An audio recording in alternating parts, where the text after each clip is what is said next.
Talking hurricane season for 2024, and Mark, it was an above average season, which is what was predicted ahead of time.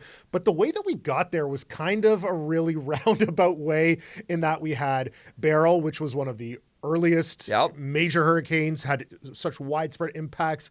Then we had a real lull in the season, and then like a real punch towards the end.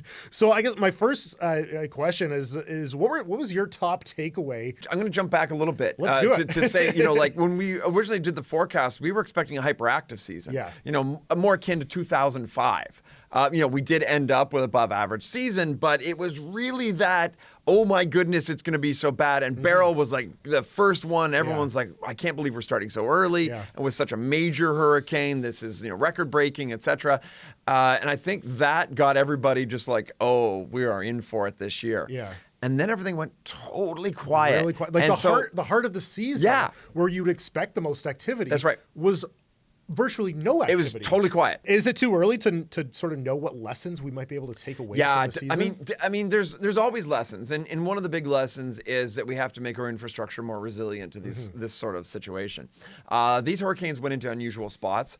Tampa got insanely lucky on this. Like they were like dodging a bullet, like past their, like just unbelievable. Yeah. I like to say it's like Neo in the Matrix. Yes, exactly. The whole thing. Because of where that eye went in, if the eye had gone in 50 kilometers north, we would be having a very different conversation right now. Right. So that was one of the big things. I think that the big takeaway is that Tampa can get hit. Yes. That side of Florida can get hit. Yeah. Tallahassee can get hit. Debbie, of course, contributing to the Toronto having its wettest summer, wettest year on record. So again, it's sort of the four storms that we're remembering. Beryl for how early it was, Debbie for its impact in Canada, Helene. Maybe one of the more interesting parts about Helene was the amount of moisture ahead of the storm that caused flooding in parts of the United States.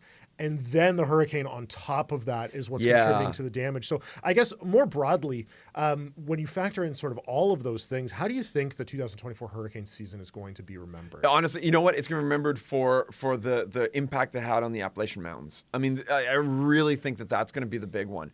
The way Helene came in and then stalled over that southern end and just dumped just an insane amount of water. I mean, that's maybe a bit overly dramatic, but it's just a tremendous amount of water on there, on a watershed that was already saturated. So the water didn't have anywhere to go except straight into the creeks and rivers and straight back down into the Gulf of Mexico.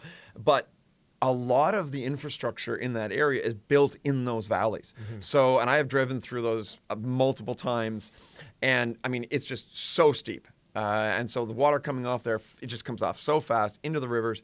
And there's almost not a lot of time for evacuations, et cetera, because it happens so quickly. Everybody was bracing for it, but I don't think anybody expected the level of damage that they got.